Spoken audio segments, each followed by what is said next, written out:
जय हिंद everyone, welcome to my channel legal समाधान।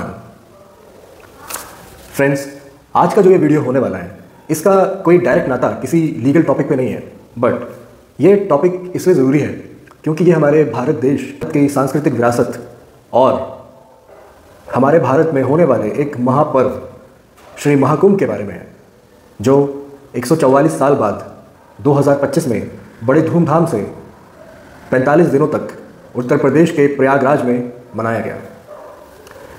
इस महाकुंभ में कहा जाता है कि लगभग 66 करोड़ लोगों ने हिस्सा लिया, जो कि शायद विश्व में अब तक की सबसे बड़ी रिलीजियस गैदरिंग्स में से एक है। और क्योंकि हमारे विपक्ष के बहुत सारे नेताओं ने, बहुत सारे सो कॉल्ड विद्वानों ने और बुद्धिजीवियों ने इस महाकुंभ की इमेज को धूमिल करने की कोशिश करी, इसके बारे में अनेक अफवाहें फैलाई और कई सारे दलित मीडिया हाउस और दलित इंटेलेक्चुअल्स ने बहुत दलितों को यहाँ पर जाने से रोका भी। तो मुझे ये लगा कि शायद इस देश का एक जिम्मेदार वकील और नागरिक होने के नाते मुझे महाकुंभ के बारे में एक वीडियो बनाना चाहिए और अपने विचार अपने देशवासियों के साथ, अपने विचार अपने भारतवासियों के सामने रखने चाहिए। इस वीडियो में मैं उत्तर प्रदेश के माननीय मुख्यमंत्री श्री योगी आदित्यनाथ जी के महाकुंभ पर कुछ शब्द कहना चाहूँगा, जिनसे मैं पर्सनली बहुत ज़्यादा रिलेट करता हूँ और आप भी शायद करते होंगे। तो सुनिए उन्होंने क्या बोला था। महाकुंभ में जिसने जो तलाशा उसको वही मिला। गिद्धों को केवल लाश मिली, सुअरों को केवल गंदगी मिली, संवेदनशील लोगों को रिश्तों की खूबसूरत तस्वीर मिली, आस्थावानों को पुण्य मिला, सज्जनों को सज्जनता मिली, गरीबों को रोजगार मिला, अमीरों को धंधा मिला, श्रद्धालुओं को साफ सुथरी व्यवस्था मिली, पर्यटकों को अव्यवस्था मिली, सद्भावना वाले लोगों को जाति रहित व्यवस्था मिली और भक्तों को भगवान मिले। इस महाकुंभ में न सिर्फ हमारे देश के लोग बल्कि विदेशों से काफ़ी लोग आए। उनमें से कुछ इंटरनेशनल कलाकार भी थे, जैसे कि क्रिस मार्टिन जो कि कोल्ड प्ले के लीड सिंगर है, और उनकी पार्टनर डकोटा जॉनसन जो कि एक हॉलीवुड में एक्ट्रेस है। उसके अलावा भूटान के किंग 50 लाख विदेशी इस महाकुंभ का हिस्सा बने।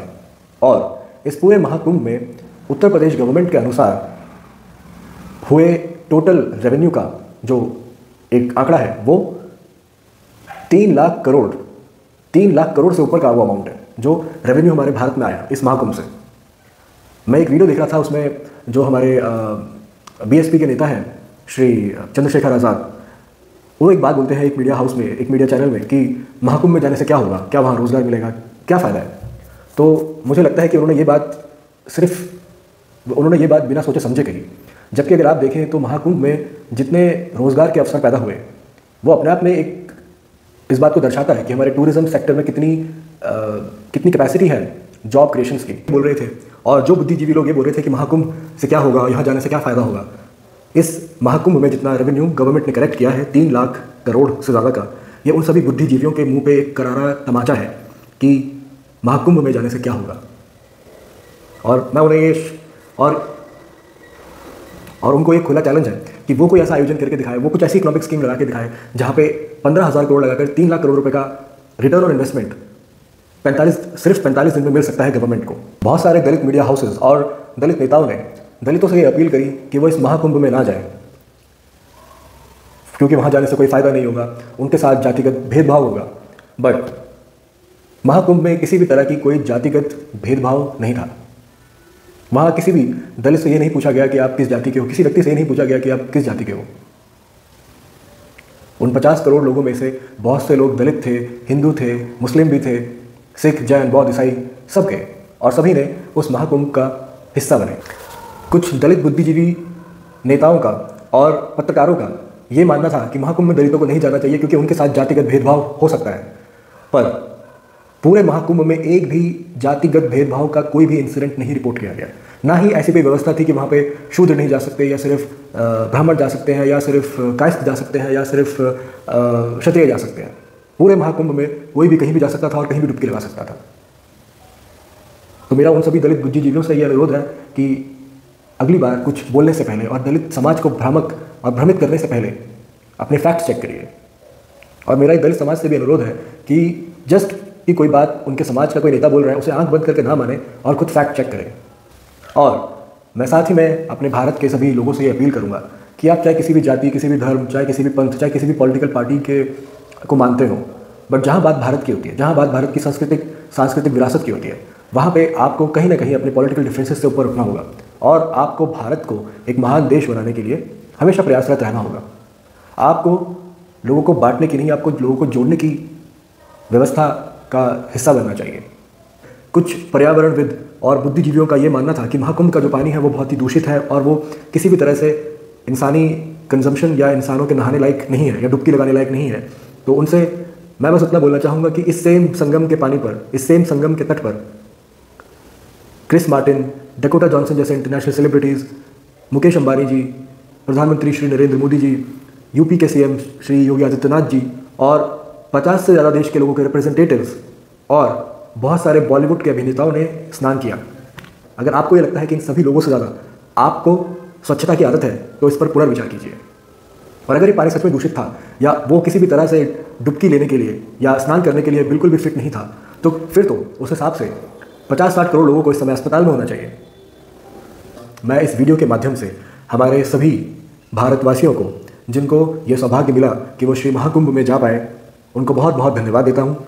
और जितने भी लोग इस आयोजन का हिस्सा बने, चाहे वो हमारे भारत से थे या चाहे वो अन्य किसी देश के थे, मैं उनको भी बहुत बहुत धन्यवाद कहना चाहूँगा कि उन्होंने इस महाकुंभ का हिस्सा बनकर हमारे भारत का एक ऐतिहासिक आयोजन सफल किया।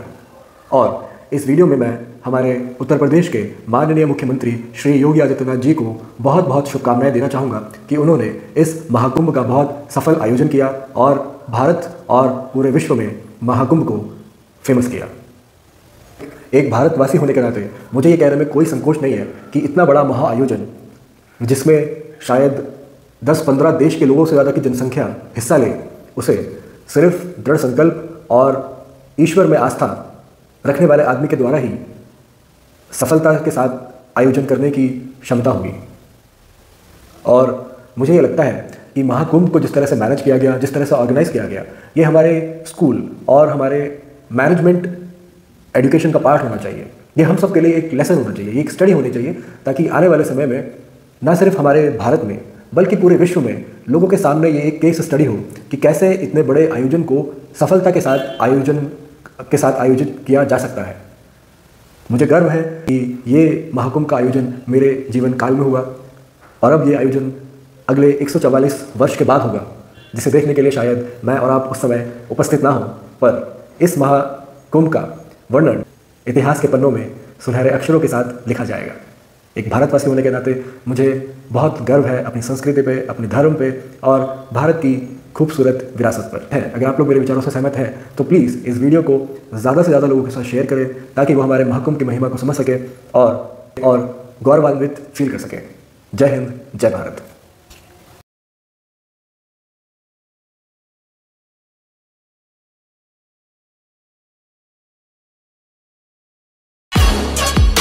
Audio Jungle.